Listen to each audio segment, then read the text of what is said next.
My name's Steve Chaplin. I'm a police officer with Devon and Cornwall Police. I've been in about 29 years. I've been a traffic officer for basically the last 25 of those years. And the story I'm going to talk to you about goes back to January the 5th, 2007. And it's something that's stayed with me for quite some time. I was working a normal shift. There was a report of a serious road traffic collision. And the officers that were first at the scene, you could hear it in their voices that it was a little bit, it was going to be a little bit messy and a little bit gruesome by the sounds of things, because basically they were talking about cars that exploded and bodies in the road. And part of my role in the traffic department at the time was a family liaison officer. So I knew that it was a very serious collision and there was a chance of a fatality. So I was deployed to go to the scene. And when I turned up, it was basically a scene of total chaos. There was a car that looked like it had exploded, and there were people all in the road forming like two crop circles. And as I got out of my car, I looked across at the crop circles, and I saw that it looked like two young girls just lying in the road. Total chaos.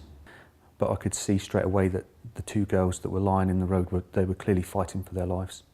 The ambulances turned up, and you knew it was going to be very serious, because they just picked the girls up basically after doing a few basic checks and put them in the backs of ambulances. And one of the paramedics asked me if I could drive the ambulance so that the two paramedics could work on one of the girls that we were taking to the hospital. To this date, I don't know who I took to the hospital or who I drove. And I clearly remember the drive, because you're just under so much pressure, because you know that it's a time thing with the medics to get people to the A&E unit as quick as they can, because it's time critical. We went into the A&E unit and we were met by the crash team, and that's when I take one step back and the cubicle curtains are closed, and you can hear all the doctors rushing in, the nurses running around, they're taking bloods, and there's a level of activity. Second ambulance came in with the second casualty in, and the same thing again. And a few minutes went by. I can't give you time how long it was, but you sort of hear a conversation going along, and you hear I heard the words, I think we've done everything we can. And would everyone agree? And then there was a few yeses. And then you hear the words, time of death. And from that sort of moment on, you take a deep breath, because you know that's when you're going to step in, because being a family liaison officer, my job is to find out who that person is and go and tell their relatives what's happened. So I remember letting the medical staff clear the room, and I went in, and lying on one of the bed with covered over by a blanket was Jade. Jade was 13 years old. I didn't know that at the time, but she was about the same age as my daughter. So straight away you start thinking about all these selfish thoughts, like, I wonder where my daughter is. I hope I never get to see her like this. And I mean, Jade facially was pretty much intact, but listening to the consultant there, her body was totally smashed to bits. She'd been thrown from a car basically, and hit the concrete. My job is to actually identify who Jade was, and I started off by going through her clothes and her bag, and she didn't have any identification on her at all. And just as I'd finished that, and I was just starting to think, where am I going to go with this now, because I need to get to Jade's parents and let them know what's gone on.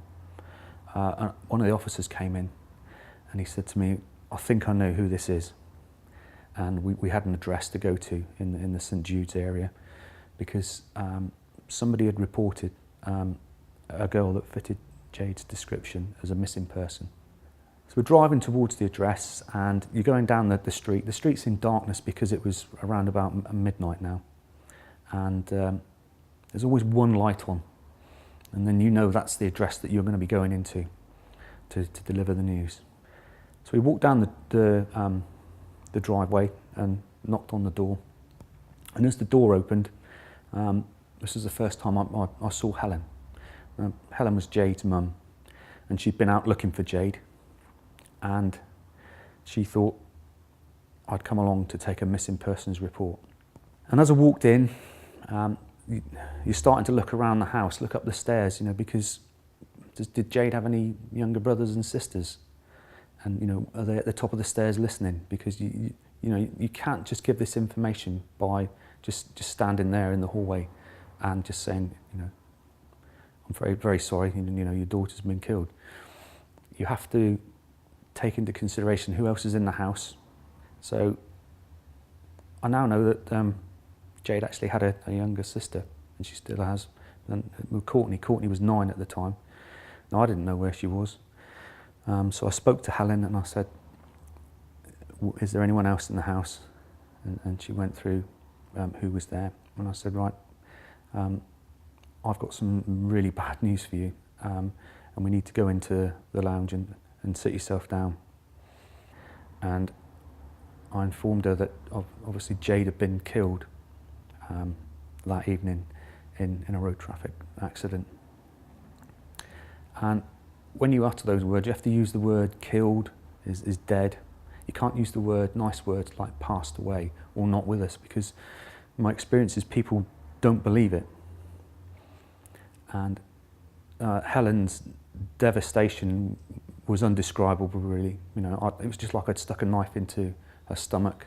Just, the tears, the pain. When you tell a mother that their child has been killed, it's like you cut them up inside, basically. All Helen wanted to do was go and see Jade. I couldn't let her do that.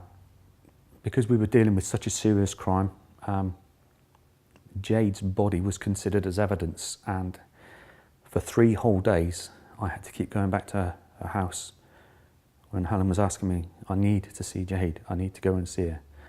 And because of the rules of evidence and my briefing from my bosses and the way the investigation was going, I had to go back and say, you can't.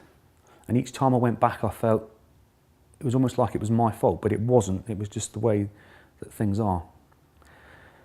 Eventually, on the 3rd day, we did get to go to see Jade. I took Jade's family to the Chapel of Rest at Derriford Hospital. Went with Jade's grandparents as well. Obviously, they were there to support Helen. We went into the Chapel of Rest, and it's an area that's like your own living room at home. And behind that, there's another room where Jade was.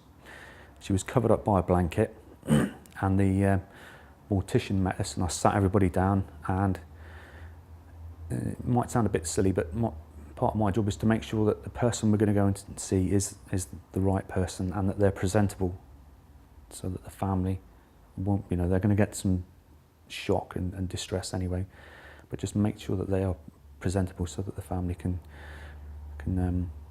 go and pay their last respects and carry out an official identification.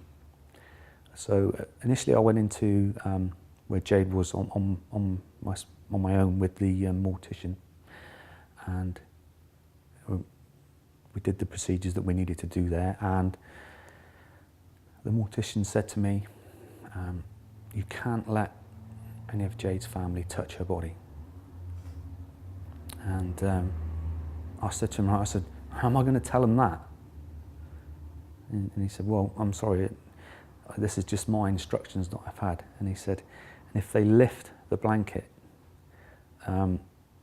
whilst Jade was perfectly presentable from the face up, her entire body was just a mass of broken bones. So I had to go out and first of all break that news to Helen. And Helen's a very, very strong woman, and she took it well. But to this day I know that she actually did.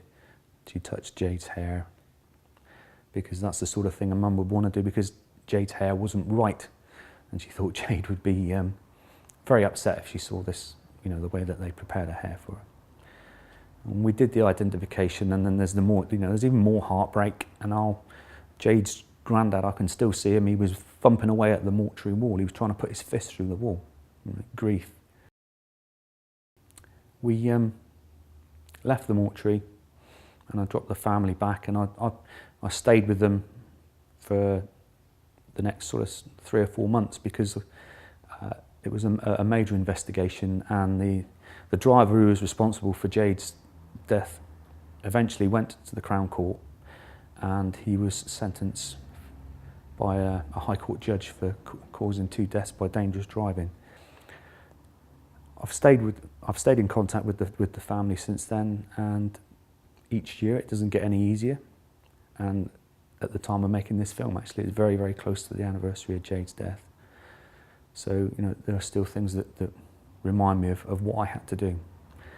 And I've only got another year or so to go left in the police, and I don't ever want to have to do it again. But unfortunately, the law of averages says that I will have to.